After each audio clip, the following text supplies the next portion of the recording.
يا صباح يا مساء الورد والفل والياسمين على اجمل متابعين في الدنيا. ازيكم عاملين ايه؟ مش عارفه والله هو البث ده معلق ولا شغال. ما بقتش بتفائل الوقت، كل ما افتح بث الاقيه معلق. فتح اتاكد كده انه فتح، لان انا حسيت انه قفل وفتح تاني.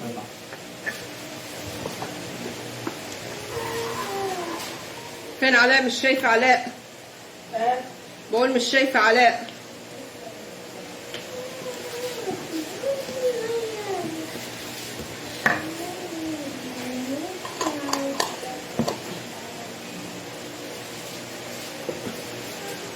حد معانا؟ السلام عليكم. وعليكم السلام.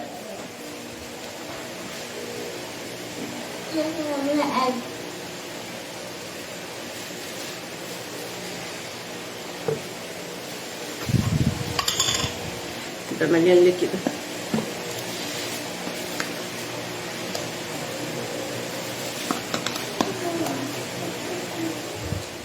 حد عندك يا سما؟ اصلا مش باين عندي حاجه.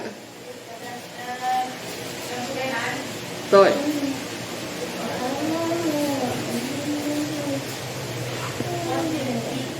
1 minute بليز. حاضر. اوكي سما. وعلاء فاتح. وعلاء فاتح كمان؟ ماشي يا عم علاء.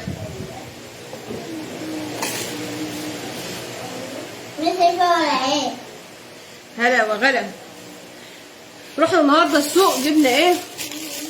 نجيب حبه زيتون عشان نملحهم على الزيتون اللي هنا. المهم ايه واحنا بنجيب الزيتون،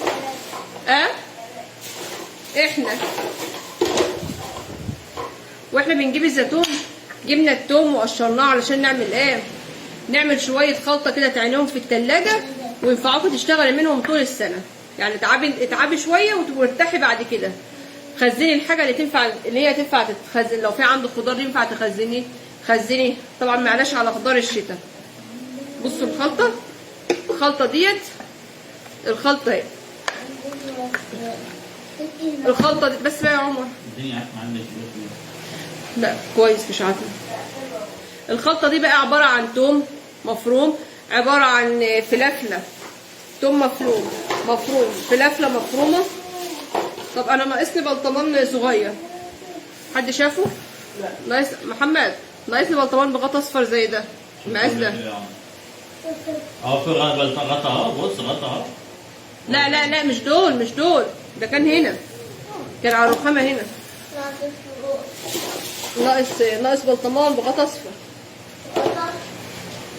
ما هوش هنا، شوفوا بره. لقيته؟ شكرا. يعطيكي العافيه يا رب. تسلم. ربنا يخليك يا انس. المهم دي عباره عن ايه؟ ده عباره عن توم مفروم وفلافله مفرومه وعليهم خل وعليهم ملح وعليهم ليمون كتير. الخلطه دي بتبقى معانا في البيت.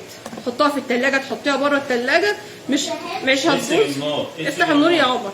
مش هتبوظ بره التلاجة لان لا العيب من التليفون ده. احنا برضه نفس النظام. العيب من التليفونات اللي معاك. هنا غامق اهو. العيب من التليفونات اللي معاك والله. شوف عليا ليه؟ العيب من التليفونات اللي بص يا معاك. عم. فالخلطه دي حتى لو حطيتها بره التلاجة مش هتبوظ ولا يجرى لها حاجه، لان الليمون والملح اللي فيها والخل يعتبروا ماده حافظه ليها. بس بقى يا عمر. بس بقى ريح دماغك. هات الزيتون هنا.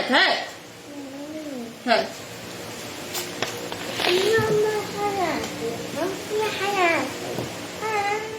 شو يا جماعه الخلطه بتاعت ام عمر دي؟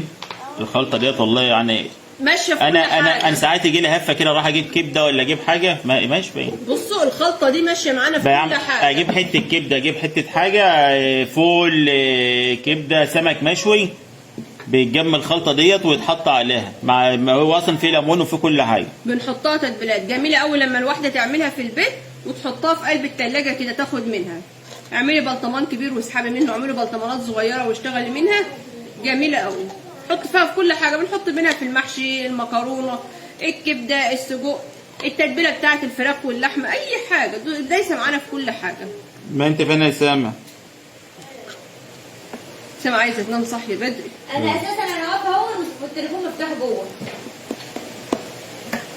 ده انت خضتيني، يعني الدخله بتاعتك دي خضتني. في زيتونه واقعه. لا مش حلوه مش حلوه مالها بايظه؟ مش حلوه. كل دول بايظه؟ هي ايه؟ الهفه. اه الهفه بتيجي امتى؟ هقوم يا ابن الجزمه اعرفك هي بتيجي امتى. ثواني بس ثانيه واحده وهقوم لك. حاضر. مين؟ سمعت؟ بقول لك الهفه بتيجي. انا الهبله. بقول لك الهفه بتيجي امتى. معلش معلش. بقول لك تشميه. اه مين ليه علاء؟ تشميه؟ لا هو تقريبا بيقول لي على ابوه لما بقول له الهفه بتيجي بروح على الكبده وعمال بقول له الهفه بتيجي ماما علاء؟ الهفه عليك انت. بس يا ابن الله هجي لك انا اهو. هجي لك انا اهو. يعني المقصود بالهفه دي انت مش انا. المقصود الكبده. ماما نعم. هو علاء؟ علاء ده علاء دلوقتي اقول لك سمعت عليك كده. هاتي لي منديل من ورا من هنا. وانا مش هسيبه. ماما استني انا معايا فوطه. اجيب لك منين حضرتك؟ ها اجيب لك منين من دي؟ ورا مش باين. واصل لغايه نص الثلاجه بس انا عايزه من ورا الثلاجه. ماما وانا مش هسيبه. تعالى انت هات لي منديل يا عمر. وانا مش هسيبه. تعالى هات لي منديل. تعالى هات لي منديل يا عمر. مساكوا زي العسل يا ولاد. لسه متغدين دلوقتي. احنا العيله بتاعتنا تتغدى سواريه. ايوه مش عارفه ابو عمر بيعمل ايه. سيبنا من الخلطه. تعالوا احكي لكم بقى ايه حكايه الحاج زيتون. بصوا الحاج زيتون ده. استنى انا عايزه منديل من ورا يا عمر. من هنا منديل من ورايا. رحنا نجيب زيتون انا وابو عمر زي ما قلت لكم كده من السوق بتاعنا. المهم ايه رحنا للراجل اللي احنا كنا جايبين منه. يا عم عندك زيتون؟ قعد يتنطط على اللي جايبيننا وقال لك ما عادش زيتون تفاحي. هات يا عمر. سيبناه ورحنا لواحد تاني قاعد كده حاطط رجله على رجله ومتنك اخر تناكه. وقال لك ايه ما عادش زيتون تفاح ولو اجى هيبقى غالي. بس هو خلاص خلص. قلت له انا جايه بكره ان شاء الله. قال لي قدمي المشيه. قلت له طب انا قلت لك ان شاء الله.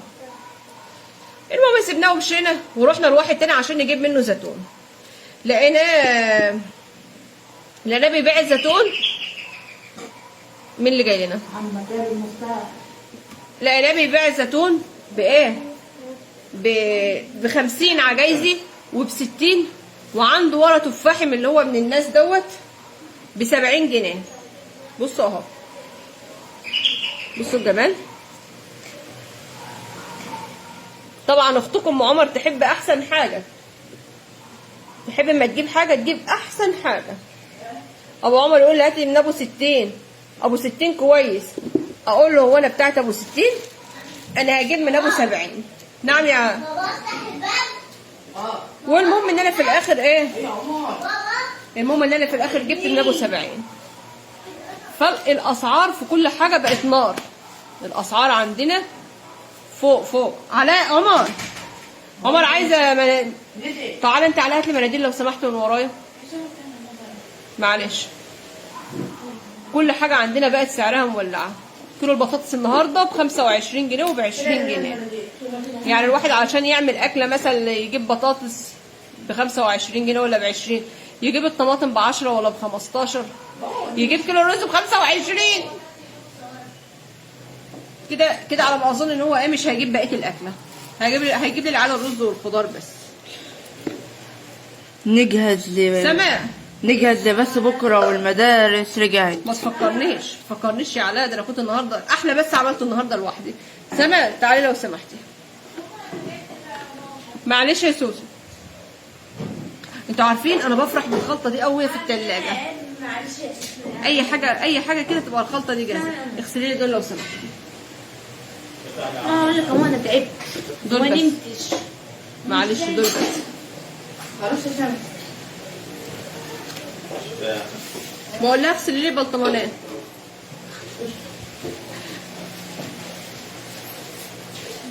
ميه كمان. محمد لو سمحت اعمل حساب الحاجات دي. اعمل تذاكر يا ابني. فشفتوا بقى النهارده اللي الحاجات اللي انا شفتها في الزيتون دي. كده هو الصوره غمقت صح؟ لا ده غمقت مره واحده. ما علينا. هي الشاشه بتستهبل. المهم بقى جبت للزيتون ده جبت له جزر. جبنا الجزر وجبنا الكرفس وجبنا والله ما انا جبته. يا جماعه الحاجات دي مالهاش حساب يا جماعه. حد يشوف الناس يا جماعه. الناس اللي الجلاكل والازاز بصوا يا جماعه الزيتون والله ما شاء الله، بس هو عيبه ان هو غالي يعني هو ب 70 جنيه بس. والله انا قعدت انده لها عشان اخدها ونمشي، ما عايز تمشي. لا قال لي ادم نمه 50 ومن ابو 60، قلت له لا. قلت لها هو غلي، وانا كان ب 40 وب 45 جنيه. شوفوا يا جماعه الزيتون. هاتي لي بص بس هو احنا بنجيبه بقى نخزنه عشان خاطر رمضان. بنجيبه نخزنه عشان خاطر رمضان، بيبقى مثلا ساعات جميل في البيت. بنبقى جايبين سمك ولا حاجه، في رمضان، ومفيش طبعا بنحب احنا نحدق. الحاجات دي كلها بتبقى جميله في البيت. جميلة حمام هناك. انتوا عارفين عشان انا جايبه النهارده. حد بيكلم. هقفل حاضر واعمل لك متابعه، لما اقفل بس اعمل لك متابعه حاضر. المهم انت شديت التليفون عليك وخلاص. ما انا بقول لهم الحاجات دي جميله في البيت، اي حاجه بتنفع في البيت. ابو عمر بيجيب لنا الطبق كده فيه زيتونتين ولا 3 ب 10 جنيه. والله انا ساعات اروح اجيب شويه اللي هو المخلل والحاجه، يعني مطلع 5 جنيه وواقف عند بتاع المخلل. جيت ابص تلاقي الناس بيقولوا ايه ب 10 جنيه، ب 10 جنيه ايه؟ ب 10 جنيه ده الكلام ده السنه اللي فاتت قبل ما حد بيجيب ب 10 جنيه. قمت انا متمشط بقول له هات ب 10 جنيه، انا هقول له هات ب 5. الناس هتضحك عليا والله. وجبت ب 10 جنيه مخلل وروحت بقى زعلان. علاء قلت لهم المخلل دوت تقعدوا تاكلوا فيه 3 ايام، يتقسم كل ما تحتاجوا بتاخدوه وتاكلوا منه. معلش البس ده بتاعي، معلش عشان البس ده بتاعي مش بتاعك. اهم حاجه يا جماعه الخلطه، هي الخلطه الجميله اهي. عايزه بلطمان من الشنطه اللي هناك دي لو سمحتي عليا. طب بذمكم انتوا عايزين تتفرجوا على الخلطه ولا تتفرجوا على نقعد نسير ونتكلم؟ انا بتعمل خلطه اهي. طب السير انت بقى واتكلم. يعني نقعد نسير ونتكلم ولا نقعد نتفرج على الخلطه؟ في بلطمان وسط عندك يا علاء عايزاه؟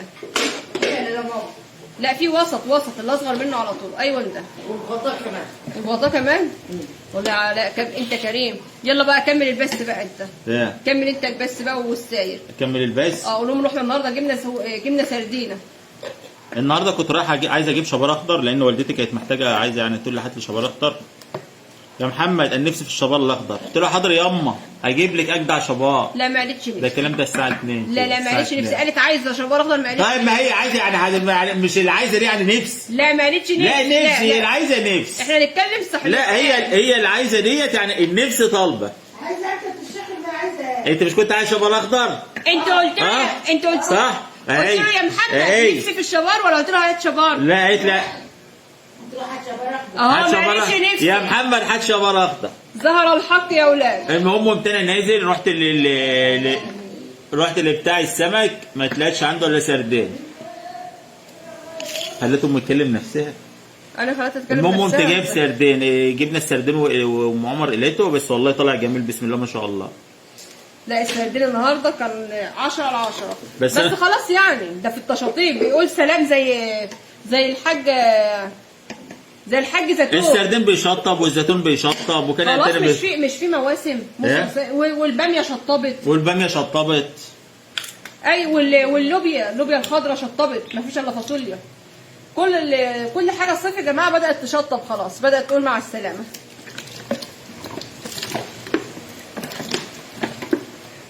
بس والله يا جماعه يعني ربنا يديمها علينا صحه ويخلينا الست الحاجه، الناس الكبيره ديت بركه والله. يعني الناس الكبيره ديت بركه في البيت.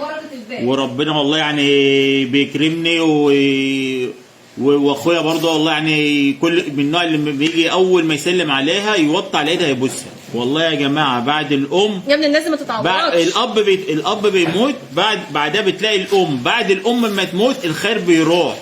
يعني ربنا يقول لك راحت اللي انا كنت بكرمك عشانها. يعني ربنا يقول لك راحت اللي انا كنت بكرمك عشانها. فبعد الام يعني ربنا ما يحرم حد من امه يا رب. يا عم لا، دول الناس الكبيره دول رزق وبركه، ربنا يخليهم لينا يا رب. انت عماله من ساعتها عماله عايزه تاخد البث. انت عايزه تاخد البث عندك وخلاص. اتفضل ماشي معاك. انا مش عارف اكلم المتابعين اللي هو سما وعلاء وام. سما وعلاء وام هم اللي فاتحين التليفونات. خلاص يا عم تعالى. هي عايزه تاخد المتابعين بتوعها. لا ما يرضناش. اتفضل معاك متابعينك، معاك المايك. مين اللي بيعمل لايك؟ هتلاقي علاء. مين اللي بيعمل لايك؟ هتلاقي علاء. ما هو علاء وسما وانا وامي، ما احنا الاربعه اللي في البث. انا مش مكتوب، مش باين عندي، باين قد ايه في البث.